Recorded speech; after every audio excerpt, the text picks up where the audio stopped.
Warning: this video contains descriptions of historical crimes that some viewers may find disturbing. Viewer discretion is advised. Dean Corll, known as the Candyman killer, is one of the most notorious serial killers in American history, though his crimes have largely been overshadowed by others from the same era. Corll's story is as chilling as it is tragic, involving hidden secrets and one of the most gruesome killing sprees in the 1970s. Dean Arnold Corll was born on December 24, 1939 in Fort Wayne, Indiana. He moved with his family to the Houston area in 1950. As a young man, Corll seemed like a normal, if somewhat introverted person. He worked various jobs, including as an electrician, but was better known for his candy business. His parents ran a small candy company, and he became known as the Candyman by local kids. This nickname, which would later take on a dark irony, was not just for the confections Corll sold. It connected his disturbing crimes with the very concept of innocence.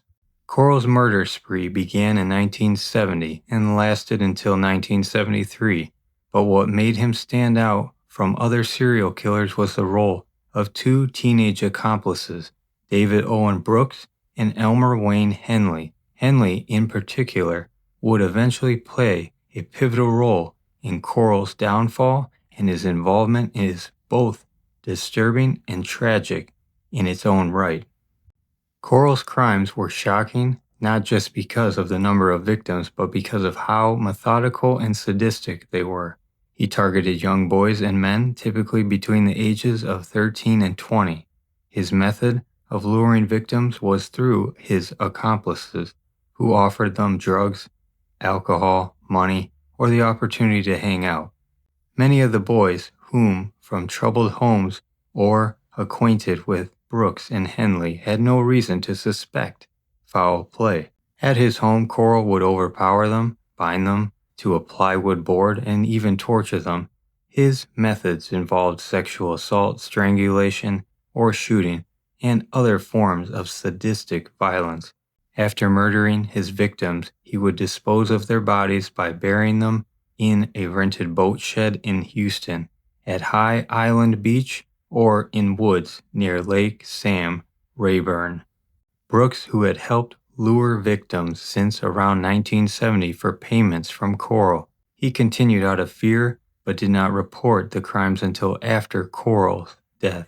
It was Elmer Wayne Henley, a troubled 17-year-old who had been friends with Corll for years, who would ultimately bring the killer to justice. Henley had initially been introduced to Corll through his own friendship with Brooks, and like the others, he became entangled in Corll's dark world. But Henley's relationship with Corll was different. He was more loyal, and at times he even helped Corll with the abductions.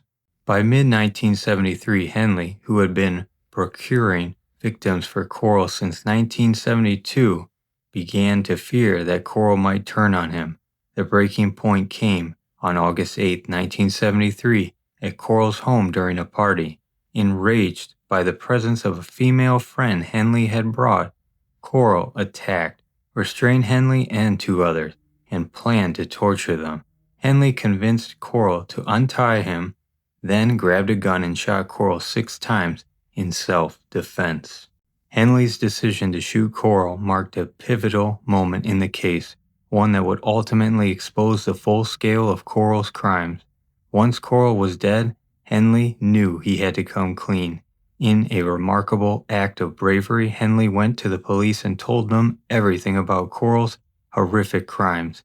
He led investigators to Corll's home, where they uncovered a grisly crime scene and a horrifying collection of evidence that linked Corll to the murders of at least 28 boys. Authorities also found some Polaroid photos possibly related to the crimes.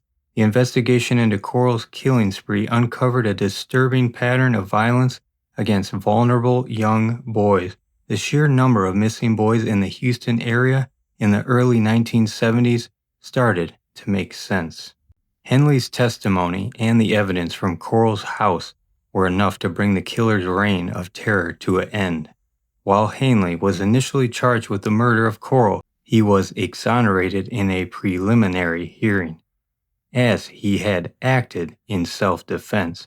He was eventually convicted in 1974 of 6 murders for his role in the crimes and sentenced to life imprisonment, later becoming a figure of some sympathy, a controversial one due to his own background of abuse and manipulation by Corll.